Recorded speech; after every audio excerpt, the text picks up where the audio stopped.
সুপ্রিয় দর্শক, লেট এডিশনে আপনাদের স্বাগতম। সঙ্গে আছি আমি জাহিদুর রহমান খান। আজ আলোচনার বিষয় করোনা কি নিয়ন্ত্রণে। দর্শক, আজ আলোচনার জন্য আমার সঙ্গে স্টুডিওতে আছেন ডক্টরস অ্যাসোসিয়েশন অব বাংলাদেশ ড্যাবের সভাপতি অধ্যাপক ডাক্তার হারুন আল রশিদ, স্বাধীনতা চিকিৎসক পরিষদ সাচিপের মহাসচিব অধ্যাপক ডাক্তার এম এ আজিজ এবং জাতীয় পার্টির অতিরিক্ত মহাসচিব অ্যাডভোকেট রেজাউল ইসলাম ভুইয়া। আপনাদের তিনজনকেই আমাদের স্টুডিওতে স্বাগত জানাচ্ছি। আলোচনার শুরুতেই আমি অধ্যাপক ডক্টর হারুন আল রশিদ আপনার কাছে যেতে চাই। করোনা নিয়ন্ত্রণের ক্ষেত্রে সরকারের বেশ কিছু পদক্ষেপ নিয়েছিল। করোনা চিকিৎসার ক্ষেত্রেও আমরা দেখলাম ব্যবস্থাপনায় এক ধরনের ঘাটতি ছিল, কিন্তু সর্বশেষ কিছু সিদ্ধান্তে মনে হচ্ছে যে বাংলাদেশের করোনা সংক্রমণের যে হার বা করোনা সংক্রমণকে অনেকটা নিয়ন্ত্রণ করা গেছে। এ ধরনের কিছু পদক্ষেপ নেওয়া হয়েছে স্বাস্থ্য মন্ত্রণালয়ের পক্ষ থেকে। বিশেষ করে আমরা কালকে থেকে আর আনুষ্ঠানিক কোনো ব্রিফিং দেখব না, কিংবা ডাক্তারদের আর হোটেলে থাকতে হবে না চিকিৎসার জন্য। হাসপাতালগুলোতে করোনার বেড ফাঁকা থাকে, আইসোলেশন বা আমরা যেটা বলি আইসিইউ সেটিও ফাঁকা, ভেন্টিলেটর কাজে লাগছে না। এই অবস্থায় কি আপনি মনে করেন যে এখন মোটামুটি করোনা নিয়ন্ত্রণে বাংলাদেশের? ধন্যবাদ প্রশ্ন করার জন্য এবং এখানে আমন্ত্রণ জানার জন্য। ধন্যবাদ জানাচ্ছি দর্শকদেরও। আসলে আজকে বাংলাদেশে করোনা আক্রান্তের 155তম দিন। আপনারা জানেন যে আজকেও 33 জন সরকারি হিসাব মতো মারা গিয়েছেন এবং এ যাবৎকালে প্রায় 3438 জন বাংলাদেশি নাগরিক করোনায় মারা গিয়েছেন। আক্রান্তের সংখ্যা সরকারি হিসাবে প্রায় 2,60,000-এর উপরে। এবং আমরা যদি পরিসংখ্যানের দিকে তাকাই, তাহলে যে দাবি সরকার করছেন অথবা কেউ কেউ বলতে চেষ্টা করছেন যে করোনা নিয়ন্ত্রণে চলে আসছে অথবা করোনা নিয়ন্ত্রণে সরকার অত্যন্ত সফল। দেখুন, প্রথম যে 1000 জন মারা গিয়েছিল তাতে সময় লেগেছিল 95 দিন। দ্বিতীয় 1000 জন মারা যেতে লেগেছে 25 দিন। তৃতীয় 1000 মারা যেতে লেগেছে 23 দিন। তার মানে কি? তার মানে আক্রান্তের হার এবং মৃত্যু হার দিন প্রতিদিনই আমাদের বাড়ছে। একই অবস্থা যদি আক্রান্তের হার দেখেন, আমাদের বাংলাদেশে প্রথম আক্রান্ত ধরা পড়েছিল 8ই মার্চ। তারপর থেকে প্রথম 10,000 হতে লেগেছিল 58 দিন। তারপরে প্রথম 50,000 হতে লেগেছিল 80 দিন। দ্বিতীয় 50,000 হতে লাগছে 16 দিন মোটে। তৃতীয় 50,000 হতে লাগছে 14 দিন। চতুর্থ 50,000 হতে লাগছে 16 দিন। তার মানে কি? আক্রান্তের সংখ্যা দিনকে দিন এটার বেড়ে যাচ্ছে।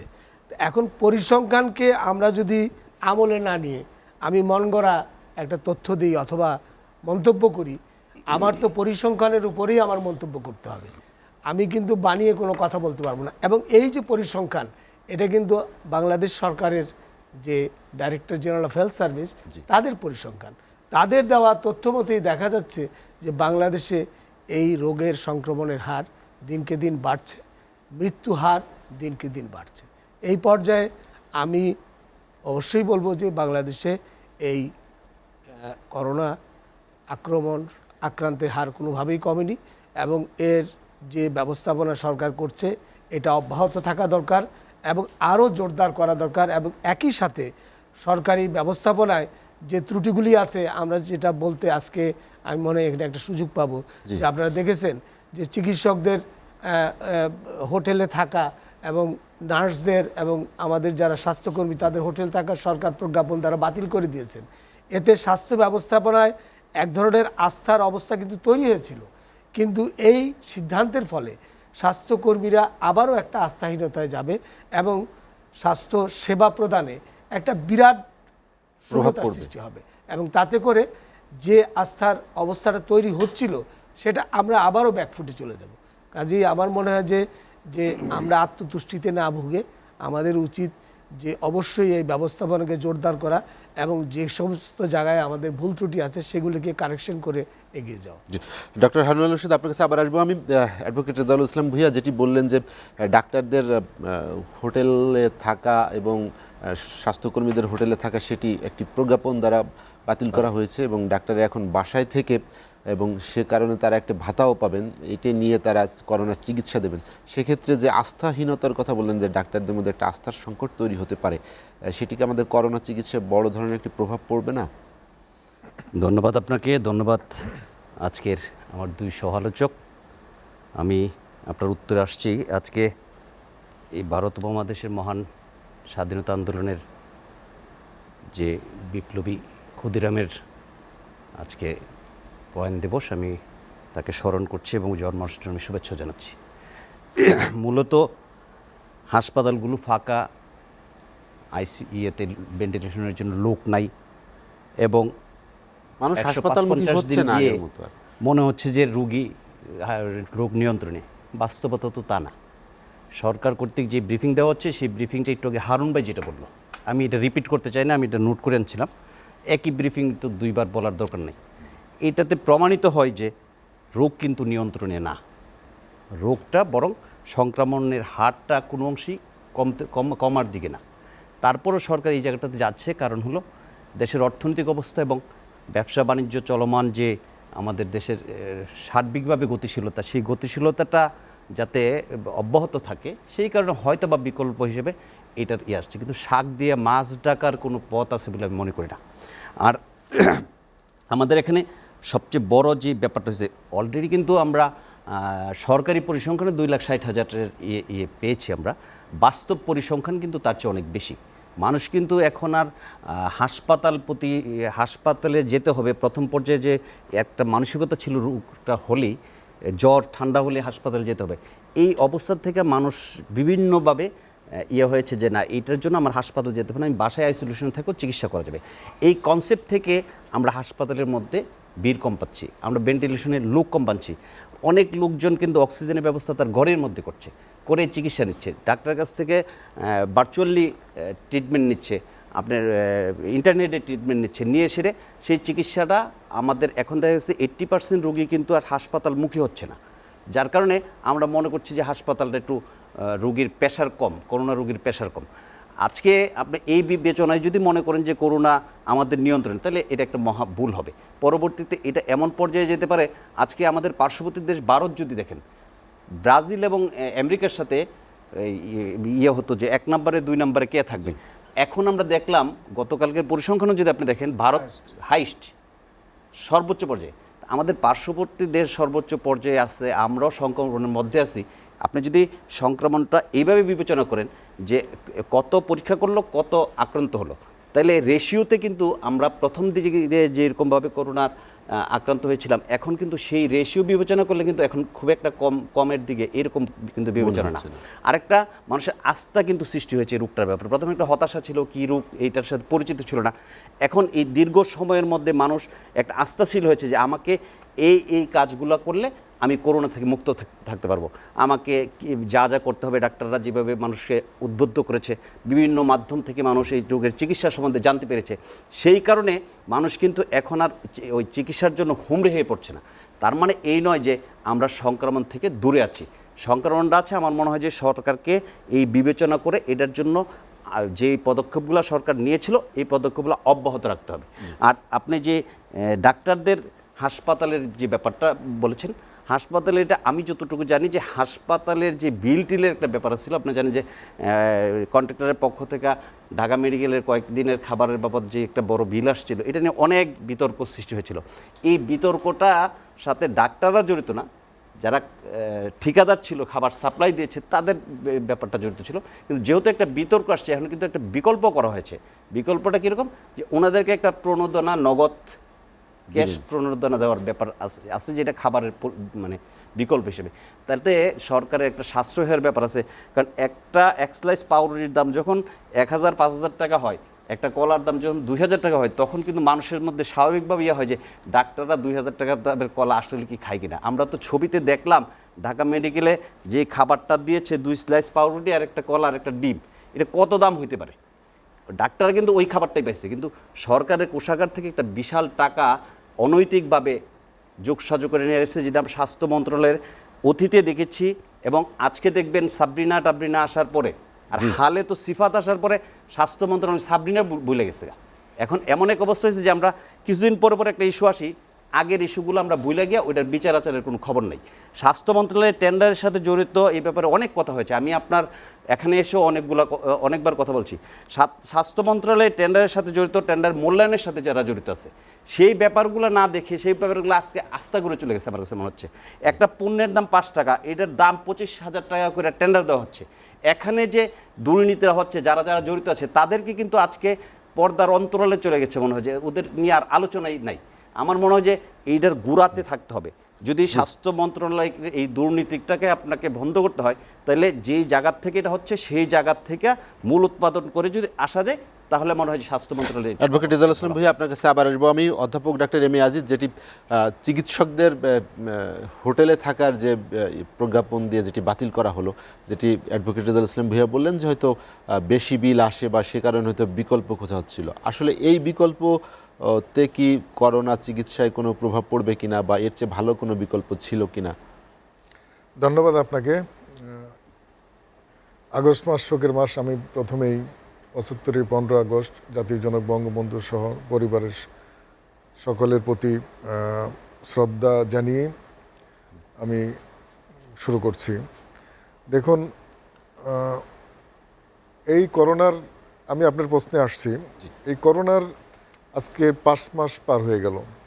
5 মাস অতিক্রান্ত হওয়ার পরে আমরা যদি এই মুহূর্তে দেখি সংক্রমণের যে অবস্থা, মে মাসে যদি দেখেন, মে মাসে সংক্রমণের ছিল 45,000-এর মতো এবং মৃত্যু ছিল 450-400 মতো। জুনে এসে সংক্রমণ হলো 1,45,000-এর উপরে, মৃত্যু হলো 1230। জুলাই মাসে এসে সংক্রমণ হলো 89,000, মৃত্যু হলো 1201 এবং এখনও একটা স্ট্যাটিক পর্যায়ে যাচ্ছে। তো এই বিবেচনায় এই 5 মাসে আমরা যদি দেখি যে জুন মাসে আমাদের সংক্রমণ এবং মৃত্যু পিক, সংক্রমণ নিয়ন্ত্রণে, এই কথা আমিও বলতে যাচ্ছি না, তবে সংক্রমণ নিয়ন্ত্রণের পথে এটা বলা যায়। তবে আমরা যেটা মনে করি, এই মুহূর্তে যদি দেখেন সংক্রমণের হার তো অবশ্যই কমেছে, এতে কোনো সন্দেহ নেই। সুস্থতার হার বেড়েছে, আমাদের মৃত্যুর হার অনেক কম, চিকিৎসা ব্যবস্থাপনার অনেক উন্নতি হয়েছে, মানুষের কাছে টেলিমেডিসিন সার্ভিস অনেক জনপ্রিয়, আর চিকিৎসা পদ্ধতি অনেক নতুন নতুন চিকিৎসা পদ্ধতি ওয়ার্ল্ডে লেটেস্ট যেগুলো এসেছে আমরা অ্যাপ্লাই করছি, সেই ক্ষেত্রে সুস্থতার হার কিন্তু বেড়েছে। তবে আমি মনে করি যে এই মুহূর্তে পাশের দেশের যদি বিবেচনা করি, ওয়ার্ল্ডের বিভিন্ন দেশে সেকেন্ড ওয়েভও চলে আসছে। সেই বিবেচনায় আমাদের সরকারকেও সতর্ক থাকতে হবে। সরকারের তার কর্মসূচি, এই ব্যবস্থাপনার কর্মসূচি অব্যাহত রাখতে হবে এবং চিকিৎসা ব্যবস্থাপনায় যে সমস্ত চিকিৎসকরা আমরা যারা আছি, সেই জায়গায়ও আমরা আমাদের আগের মতোই যুদ্ধে থাকতে হবে। পাশাপাশি আমি মনে করব, আপনি যেটা বললেন, যেহেতু ভ্যাকসিন আবিষ্কার না হওয়া পর্যন্ত আমাদের এগোতে হবে, সেই প্রেক্ষাপটে জনসাধারণেরও যেমন দায়িত্ব আছে স্বাস্থ্যবিধি মেনে চলার, সেই রকমভাবে সরকারের কোনো পদক্ষেপে এই ফ্রন্টলাইন যোদ্ধারা এফেক্টেড হবে এরকম কোনো সিদ্ধান্ত নেওয়া যাবে না। তবে এই যে হোটেলে থাকার ব্যাপারটা যে ঘোষণা এসেছে, এটা আমি মনে করি সরকার এটা পুনর্বিবেচনা করবে বলে আমার মনে হয়। তা না হলে এটা চিকিৎসকদের মধ্যে একটা নেতিবাচক প্রভাব পড়ার সম্ভাবনা আছে। আমার বিশ্বাস সরকার এটা পুনর্বিবেচনা করবে। আমি আরেকটা জিনিস বলতে চাচ্ছি, দেখুন, টেস্টের কথা অনেকেই কম বলছে। 35টি টেস্টের সময় যে 18 থেকে 18,000 পর্যন্ত টেস্ট হয়েছিল, এখন কিন্তু 85টা সেন্টার আমাদের, কিন্তু টেস্ট বাড়ছে না। এই মুহূর্তে টেস্টের সংখ্যা কম। আমি বলবো যে সুস্থতার বিবেচনা দ্বিতীয় তৃতীয়বার যারা পরীক্ষা করতো তারা পরীক্ষাটা করতেছে না। সুস্থতা কিন্তু 1 থেকে 1,500 2,000-এর কাছাকাছি প্রতিদিন হচ্ছে।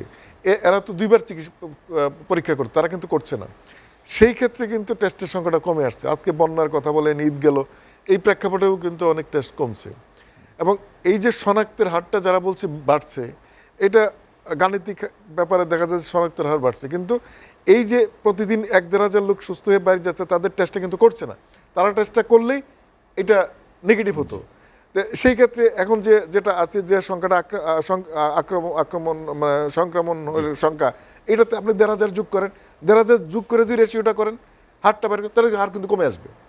সেই জায়গাটা বুঝতে হবে। আজকে আরেকটা জিনিস বলছি, আমি শেষ করছি।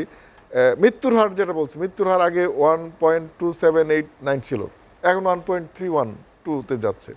এই জায়গাটাও এটা নির্ভর করে টোটাল মৃত্যু বাই টোটাল সংক্রামিত সংখ্যা প্লাস ইনটু 100 গণ, এটাই হলো গাণিতিক হিসাব। সেই জায়গাতে সংক্রমণের হারটা যেহেতু কমে আসছে, সুতরাং ওই মৃত্যুর হারটা দু জায়গায় বাড়বে। কিন্তু এই গাণিতিক হারটা সাময়িক, যেহেতু ওই পুরান রোগীগুলো, অসুস্থতা রোগীগুলো যেগুলো রয়েছে আইসিইউতে, এখনও প্রায় সারা দেশে 100-200 রোগী আছে, এবং সেই রোগী গেলে কিন্তু মৃত্যু হচ্ছে, এটা সাময়িক। এই মৃত্যুর হারটা যে বেশি হচ্ছে সাময়িক, এটা আলটিমেটলি কমে আসবে যদি আমরা এই চিকিৎসা পদ্ধতি ব্যবস্থা সরকারের সব ধরনের সহযোগিতা থাকে। তাহলে এই জায়গাটা এই জিনিসগুলো সরলভাবে চিন্তা করলে হবে না। তো সার্বিকভাবে যদি আমরা মনে করি, আমি বলবো যে সংক্রমণ নিয়ন্ত্রণের পথে। যে আমরা একটা বিরতি নিয়ে আসবো। দর্শক, লেট এডিশনে নিচ্ছে একটা বিরতি, ফিরবো শীঘ্রই, সঙ্গেই থাকুন।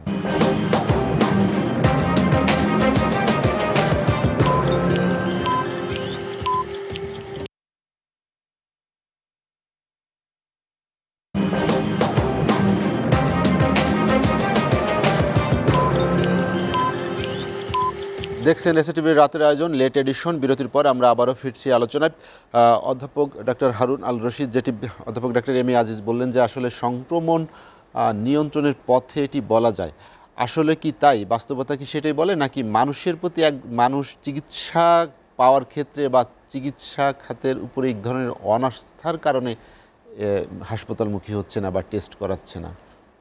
দেখুন, আমি বিনয়ের সাথে, আজিজ ভাইয়ের সাথে দ্বিমত পোষণ করছি যে এই রোগটি নিয়ন্ত্রণের পথে।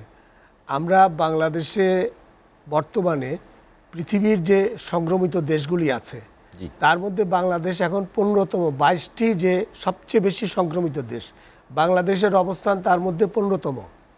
আপনারা নিশ্চয়ই জানেন এটা। তার মানে আমাদের আক্রান্তের সংখ্যা কত বেশি সেটা বোঝা যায় এত কম টেস্টের মধ্যে। আরেকটি জিনিস অত্যন্ত ইম্পর্টেন্ট, বাংলাদেশ 22টি দেশের মধ্যে যারা সবচেয়ে বেশি আক্রান্ত, তাদের মধ্যে টেস্টের দিক দিয়ে বাংলাদেশ সর্বনিম্ন।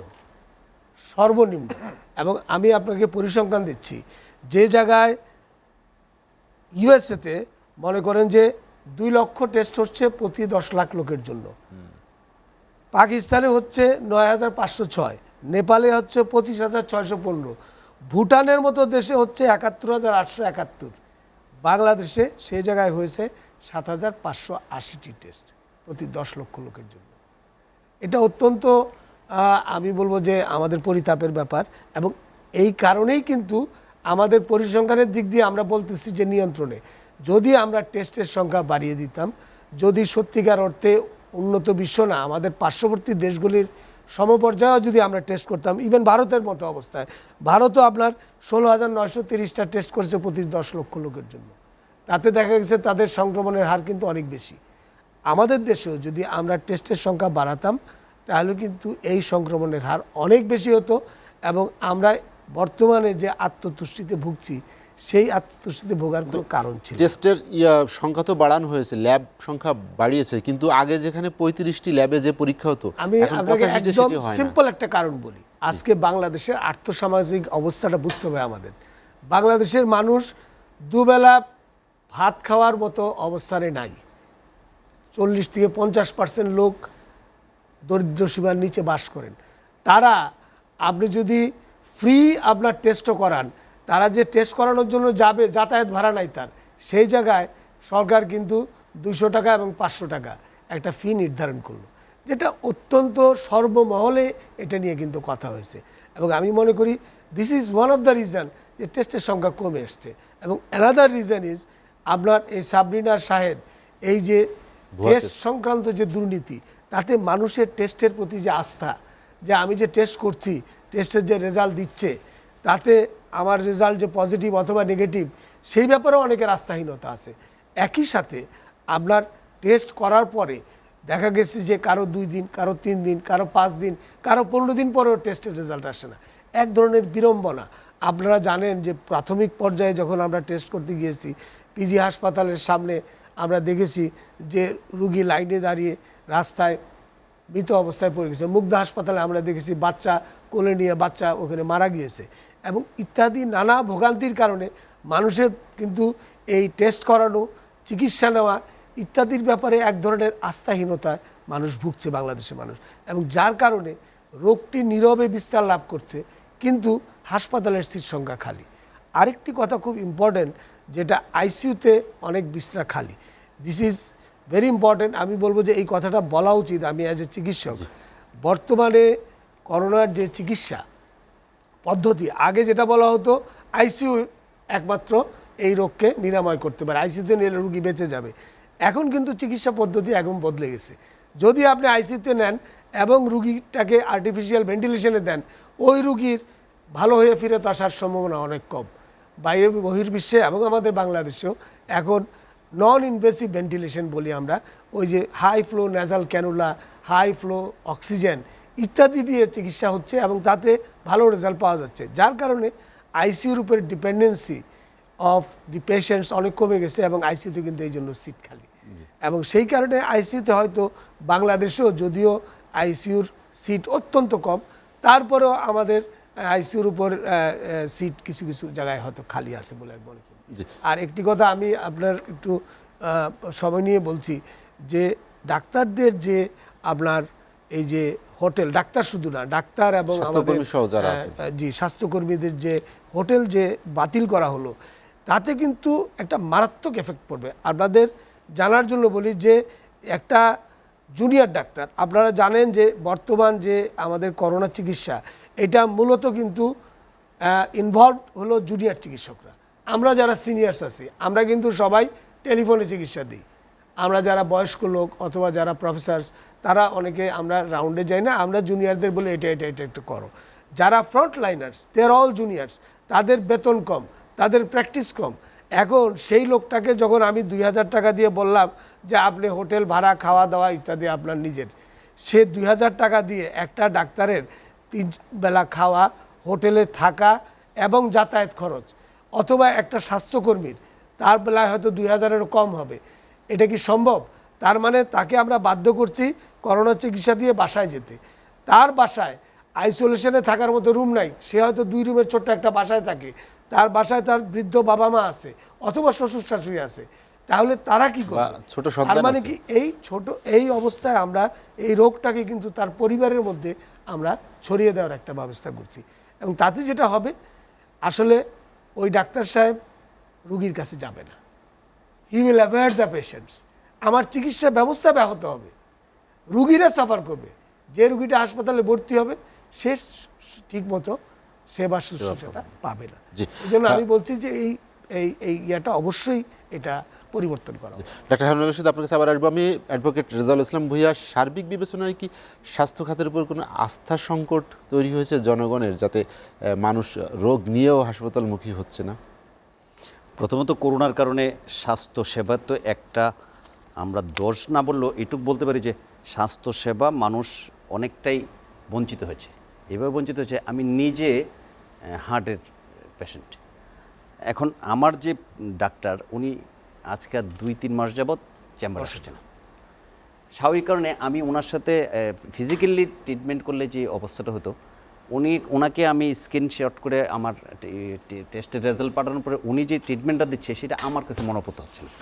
তো এই বিশ্বে যখন এরকম মহামারী হয় তখন স্বাভাবিকভাবে অন্যান্য চিকিৎসাগুলো কিন্তু হয়। আপনি যখন স্বাস্থ্য সেবার কথা বলছেন, এটা শুধু করোনার ব্যাপার না, এটা একেবারে সার্বিক চিকিৎসা ব্যবস্থার ব্যাপার আসে।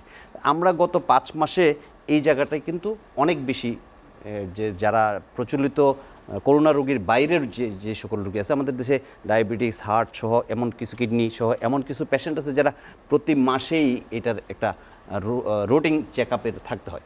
তো সেগুলোতে আমরা অনেকটাই ক্ষতিগ্রস্ত হয়েছি, কারণ অনেক ডাক্তাররাই তখন চেম্বার করে নেয়, হাসপাতাল করে নেয়। অনেক হাসপাতালে রোগী ঢুকতেও দেন, এরকম অনেক হাসপাতাল আছে, এবং বলতেছে যে আমার হাসপাতালে এই রোগী ঢুকতে দিচ্ছি না। তো এই অবস্থায় আবার অনেকে এরকম সিস্টেম চালু করছিল, আমরা দেখলাম যে করোনা টেস্ট করে নিয়ে আসতে হবে, নেগেটিভ হইলে তাইলে ট্রিটমেন্ট করবে।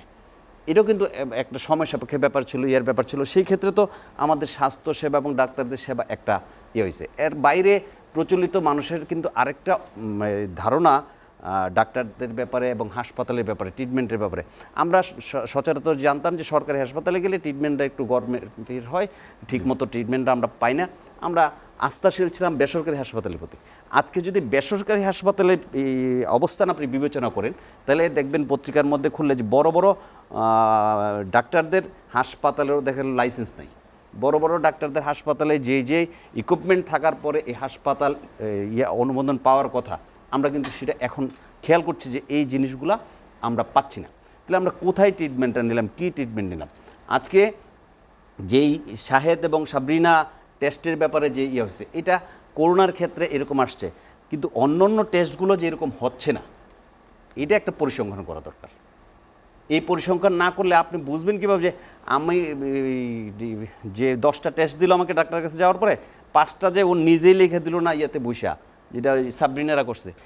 এই জিনিসগুলো কিন্তু মানুষের একটা আস্থাহীনতার জন্ম দিছে এই করোনাকালীন সময়। যে আমরা যে আস্থাহীন নিয়ে ডাক্তারের কাছে যেতাম, বেসরকারি হাসপাতালগুলোতে যেতাম, আর সরকারি হাসপাতালের কথা আমি বলে লাভ না, এটার ব্যাপারে সমস্ত বাংলাদেশ জানে। আমি কয়েকটা টকশোতে এই ব্যাপারে বলছি। অধিকাংশ আমাদের এই যে 2জন সম্মানিত ডাক্তারদের নেতাই আছে এই জায়গার মধ্যে।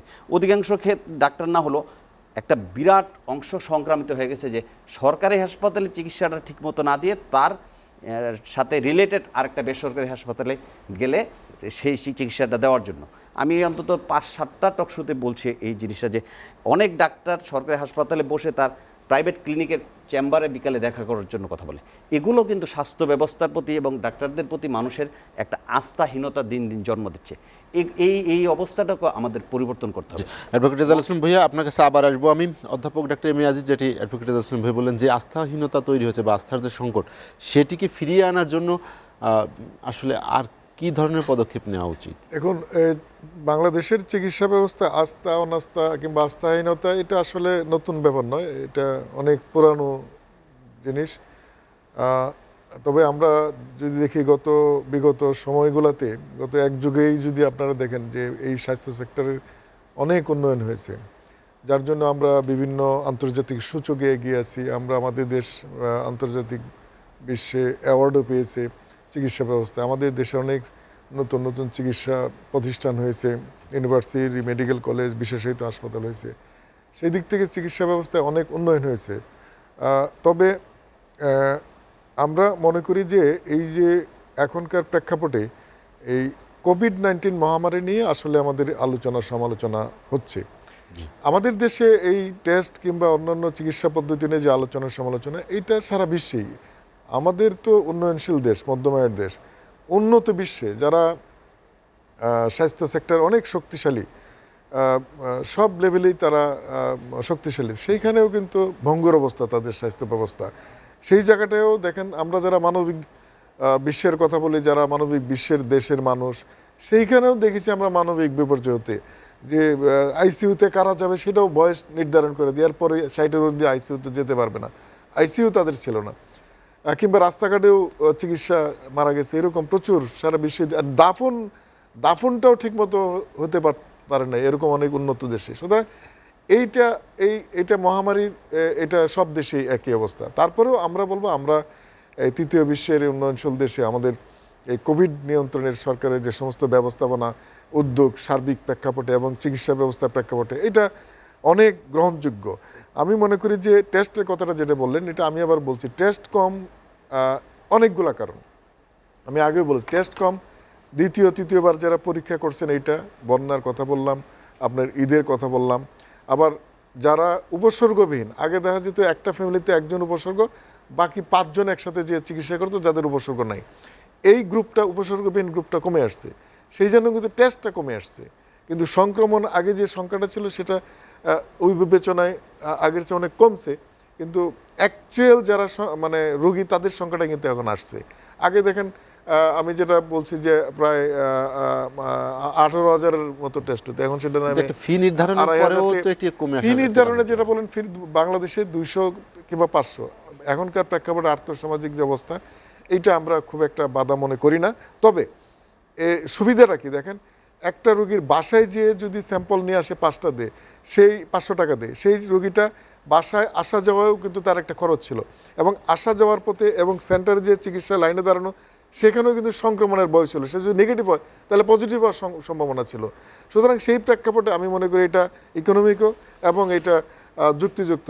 কারণ মানে অনর্থক যারা রুগী না তারাও পরীক্ষা করতে যেত, অ্যাকচুয়াল রুগী যারা তারা পরীক্ষা করার সুযোগ পেত না। সুতরাং সেই প্রেক্ষাপটে আমি মনে করি সরকারের সেই সুযোগটা ঠিকই আছে। তো আমি যেটা বুঝি আর কি, যে আমাদের দেশে দেখেন আমাদের প্রায় 100 জনের উপর চিকিৎসক শহীদ হয়েছে, এবং তারা এই সরকারের এই যে ব্যবস্থাপনা, সঠিক ব্যবস্থাপনাই বলবো আমরা, সরকারের যে সমস্ত সাপোর্ট দিচ্ছে, যে চিকিৎসক নিয়োগ দিচ্ছে, স্বাস্থ্যকর্মী নিয়োগ দিচ্ছে, চিকিৎসা সরঞ্জামে তা দিচ্ছে, লেটেস্ট যে সমস্ত চিকিৎসা পদ্ধতি, নন ইনভেসিভ যেগুলো, ভেন্টিলেটর ছাড়া যে সমস্ত পদ্ধতি, হাইপো নেজাল ক্যানোলা বলেন, অক্সিজেন কনসেন্ট্রেটর বলেন, সিলিন্ডার সাপ্লাই বলেন, এই সমস্ত কিন্তু সরকার সাফিসিয়েন্টলি দিয়েছে। সুতরাং সেই প্রেক্ষাপটে আমি মনে করি যে সারা দেশের চিকিৎসক সমাজ যেভাবে কাজ করে যাচ্ছে, সরকারের এই ব্যবস্থাপনা যদি ঠিক থাকে, তাহলে আমরা জনগণও যদি স্বাস্থ্যবিধি মেনে চলে, তাহলে আমরা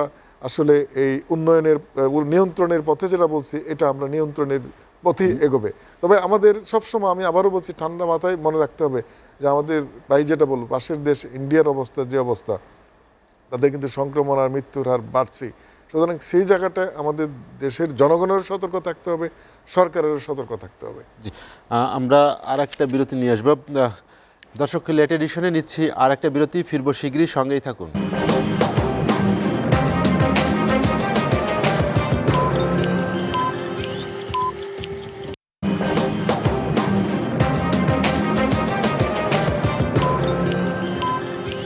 দেখছেন এসএটিভির রাতের আয়োজন লেট এডিশন। বিরতির পর আমরা আবারও ফিরছি আলোচনায়।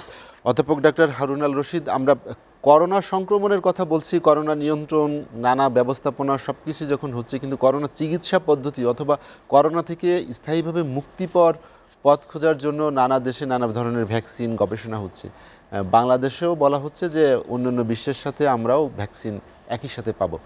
আসলে সেই বাস্তবতা বা সেই প্রেক্ষাপটে কি আমরা সহসাই ভ্যাকসিন পাবো?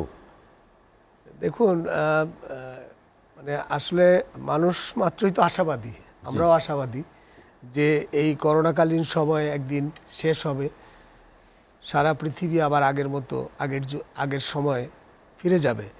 কিন্তু বাস্তবতা কিন্তু ভিন্ন। আমরা যদি বাস্তবতার দিকে তাকাই, আপনি দেখেন মারণব্যাধি আপনার এইডস, আজকে বহুদিন যাবৎ এইডসের দাপটে সারা বিশ্ব আপনার কম্পমান ছিল।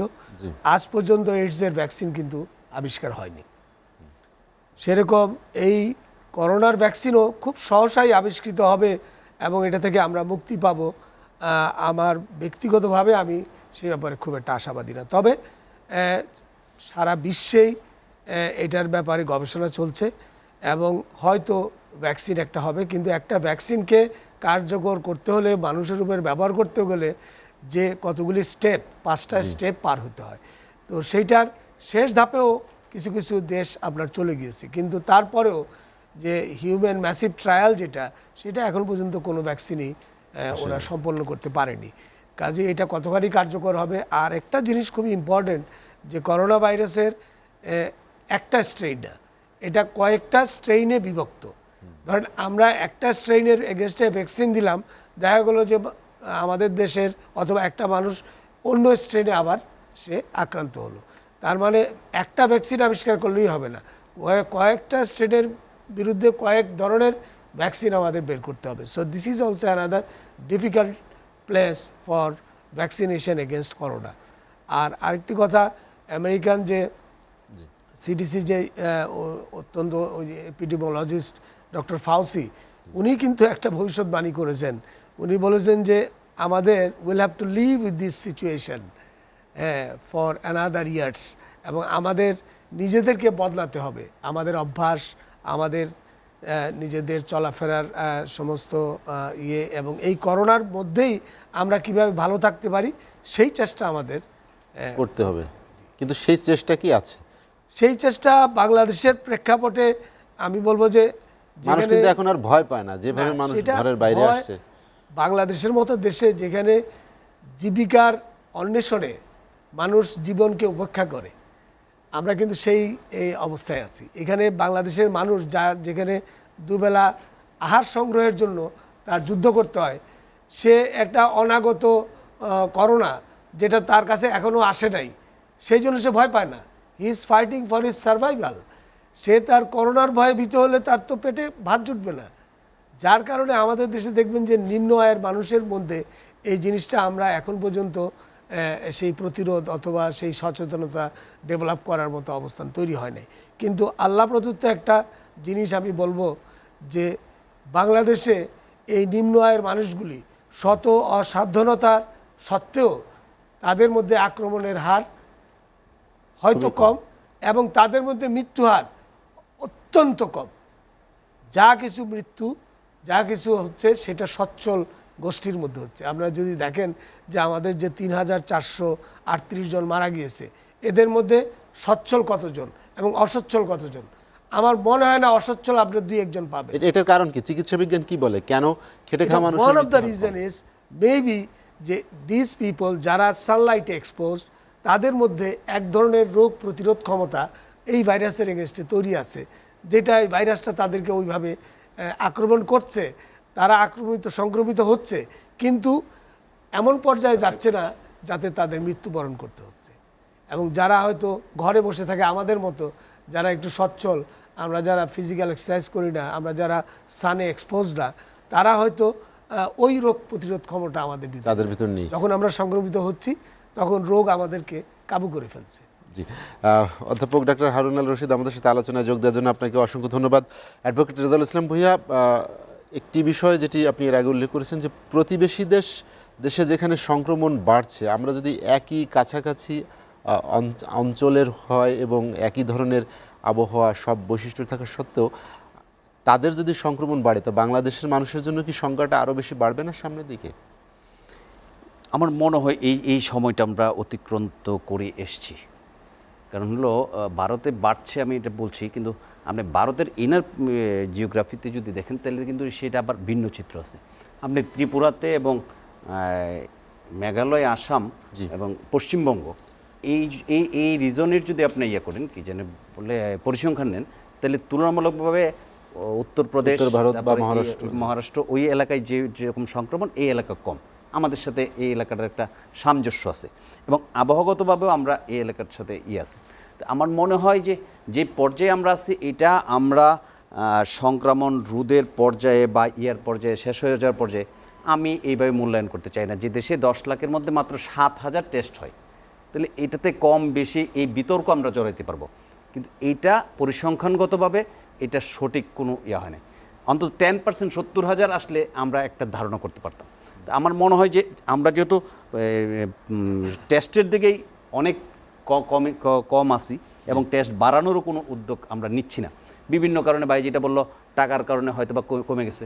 আরেকজনের যুক্তি আছে যে যারা সুস্থ হচ্ছে তারা করছে না, কিন্তু অনেক সুস্থ রোগীরাও কিন্তু এই টেস্ট করে আসছে এবং প্রথম দিকে যেমন গড়পড়তা হতো এখন গড়পড়তা হচ্ছে না। এই বাস্তবতাগুলো তো আমাদের এই জায়গায় আছে, এটা অস্বীকার করার কোনো জো নাই। কাজে ইন্ডিয়ার প্রেক্ষাপটে যে আমাদের দেশে বাড়বে এরকম অবস্থা নাই, কিন্তু আমাদের এই সচেতনতাটা যেভাবে আছে এটাকে সরকারের আরও বেশি ধরে রাখতে হবে। আমরা কিন্তু একটা জিনিস খেয়াল করলাম, আমি কিছুদিন আগে ব্রাহ্মণবাড়িয়া গিয়েছিলাম, আসার পথে আমাদের ঢাকা সিলেট হাইওয়ের পাশে একটা জায়গার মধ্যে দেখলাম অনেক লোক খাওয়া দাওয়া করছে এবং রাস্তার পাশের হোটেল, ছোট ছোট হোটেলের মধ্যে গাড়ি ট্রাক থামায় খাচ্ছে।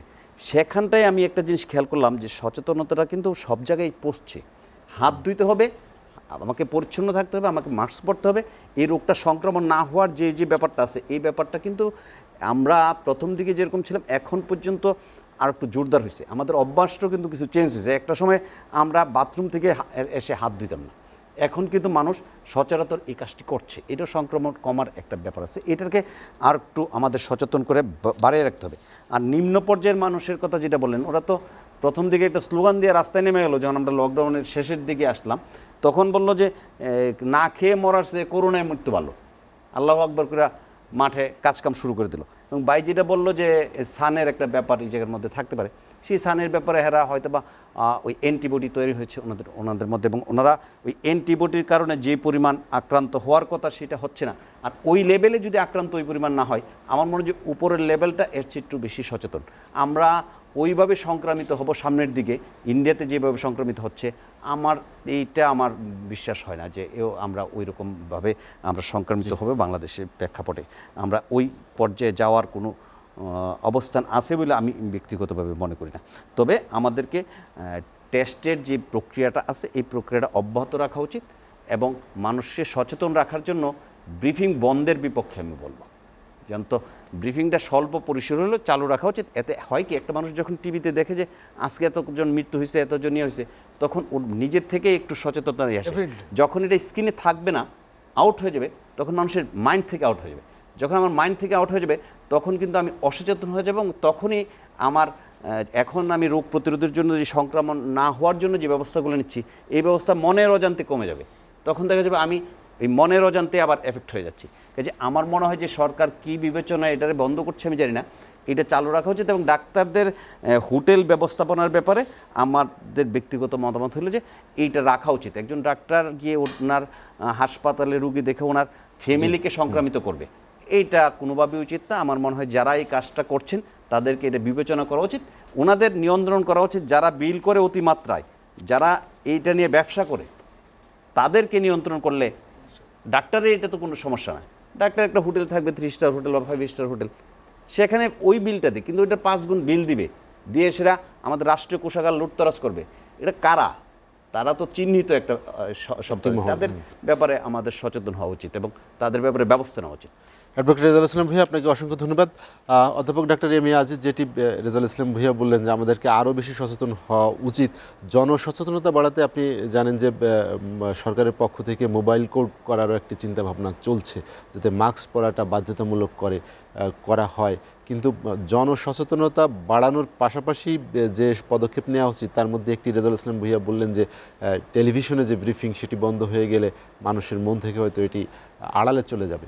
সেক্ষেত্রে জনসচেতনতা এদিকে যতটা না আইন করে কঠোর করা হচ্ছে, ততটা প্রচারণায় কি আমরা পিছিয়ে যাচ্ছি। ধন্যবাদ আপনাকে। দেখুন, সরকার ইতিমধ্যেই আপনারা দেখেছেন যে আপনি বললেন যে ভ্রাম্যমাণ আদালত মাস্ক পরার জন্য এনশিওর করার জন্য সেটা ব্যবস্থা নিয়েছে। এটা বোধহয় খুব দ্রুত মাঠে নামবে। এটা খুব ভালো একটা উদ্যোগ। এবং আমার জানা মতে টেলিভিশন এবং অন্যান্য প্রচার মাধ্যমে এখন থেকে আরও বেশি প্রচারণা চালাবে এই স্বাস্থ্যবিধি মেনে চলার উপর। আর এটা ঠিক যে ডিজি অফিস থেকে ব্রিফিংটা যেটা বন্ধের কথা বলছে, এইটা কি কারণে আমি জানি না। তবে তাদের এটা নিজস্ব স্ট্র্যাটেজি হইতে পারে যে অন্য কোনো স্পোকসম্যান রাখবে, তাদের মাধ্যমে হয়তো বা জানাবে তাদের প্রোগ্রেসটা। ডেফিনেটলি জনগণের জানার অধিকার আছে যে সংক্রমণের অবস্থা কি, সেটা জানার অধিকার আছে।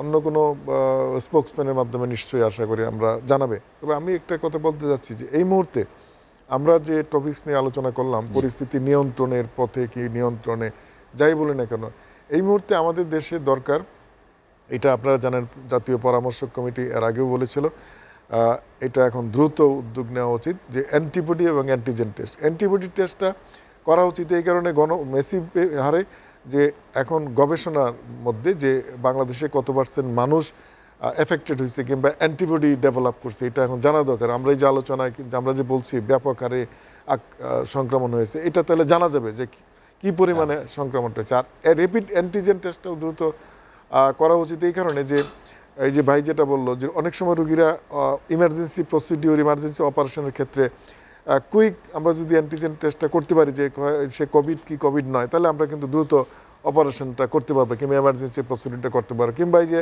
এয়ারপোর্টে যারা যাচ্ছে, এয়ারপোর্টেই কিন্তু 20 মিনিটে এটা পরীক্ষা করার সময় এয়ারপোর্টেই সে যে পরীক্ষাটা করে তার সার্টিফিকেট কিন্তু নিয়ে চলে যেতে পারবে। তো এই জন্য আমার মনে হয় যে এই মুহূর্তে সরকার যে পদ্ধতি আগাচ্ছে, এখনই সময় rapid antigen and rapid antibody test করার সময়টা এখনই।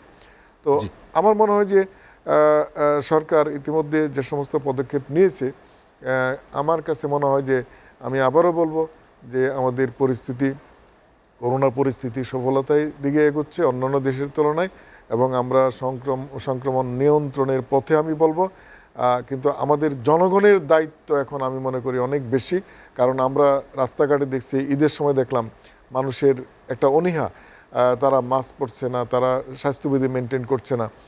এই জায়গাটায় যদি তারা অনীহা থাকে, তারা যদি কোঅপারেট না করে, তাহলে আসলে সরকারের একার পক্ষে তো সম্ভব না। তো আমার মনে হয় সরকার সেই প্রেক্ষাপটেই ভ্রাম্যমাণ আদালতের যেটা সিদ্ধান্ত নিয়েছে এটা খুব যুক্তিযুক্ত। এই ভ্রাম্যমাণ আদালত যদি ইফেক্টিভ হয় তাহলে আমার মনে হয়, আর যদি বিভিন্ন অফিস আদালত গণপরিবহনে এগুলো যদি অভিযান চলে, তাহলে আমার মনে হয় যে সংক্রমণ দ্রুত নিয়ন্ত্রণে আসবে। তবে আমাদের প্রাণহানি যেহেতু বাড়ছে প্রতিদিন, আমাদের সংখ্যার জায়গা তো আছেই। সেকেন্ড ওয়েভের কথা যদি বলি, কিংবা এই যে ঈদের চলে গেল, ঈদের চলে যাওয়ার এই 15 দিনের বা এই মাসে মাঝামাঝি একটা স্পাইক আসার সম্ভাবনা আছে, সেগুলো কিন্তু রয়ে গেছে। সুতরাং আমাদের ভ্যাকসিন আবিষ্কার না হওয়া পর্যন্ত আমাদের এই করোনা নিয়েই চলতে হবে, এবং সেইভাবেই আমাদের সতর্ক অবস্থান থেকে চলতে হবে, স্বাস্থ্যবিধি মেনেই আমাদেরকে চলতে হবে। মার্কিন যুক্তরাষ্ট্রের মতো দেশ, যেখানে তারা মাঝে এক সময় হয়তো একটু কম ছিল সংক্রমণের হার, কিন্তু এখন আবার সেখানে অনেক বেশি বাড়ছে। সেই তুলনায় বাংলাদেশে তো যে সমস্ত স্টেটে, আমেরিকা যে সমস্ত স্টেটে এখন সংক্রমণ বৃদ্ধি পেয়েছে, দেখুন এই সমস্ত স্টেটে তারা স্বাস্থ্যবিধি মানে নাই, যার জন্য কিন্তু এখানে এফেক্টেড হয়েছে। ব্রাজিল দেখেন, ব্রাজিল তো একসময় জনসভা করে ফেলছিল এখানে রাজনৈতিক দল, ব্রাজিল অবস্থা দেখেন। সুতরাং স্বাস্থ্যবিধি না মানলে আমাদের সামনে ভয়াবহ মানে সংক্রমণ কিংবা সেকেন্ড ওয়েভ যেটা বলি, সেটার সম্ভাবনা অবশ্যই আছে। স্বাস্থ্যবিধি জনগণকে মানতেই হবে, তা নাহলে সম্ভাবনা আছে। আমরা যত যুক্তিই দেখাই না কেন, আমাদের দেশে আবহাওয়া বলেন, এই আমাদের গরিব মানুষের অ্যান্টিবডি আছে, আছে, সেটা যা বলে সম্ভব। গরিব মানুষের কি পুষ্টি আমাদের এই সলভেন্ট ক্লাসের চেয়ে বেশি? তারা কি প্রোটিন বেশি খায়? সুতরাং সেটাও না। সুতরাং আমার কেন জানি মনে হয় যে আমরা যদি স্বাস্থ্যবিধি একমাত্র মেনে চলি, এইটাই হলো সর্বোচ্চ প্রতিরোধ। জি, আমরা আলোচনা একদম শেষ দিকে চলে আসি, হাতে সময় কম। অধ্যাপক ডাক্তার এম এ আজিজ, অধ্যাপক ডাক্তার হারুনা রশিদ এবং অ্যাডভোকেট রেজাউল ইসলাম ভাই, আপনাদেরকে অসংখ্য ধন্যবাদ আজকে আলোচনায় যোগ দেওয়ার জন্য। দর্শক জানিয়ে রাখি, লেট এডিশন পুনঃপ্রচার হয় সকাল 8টায়। আজ এ পর্যন্তই। ভালো থাকুন, সুস্থ থাকুন, এসএটিভির সঙ্গেই থাকুন।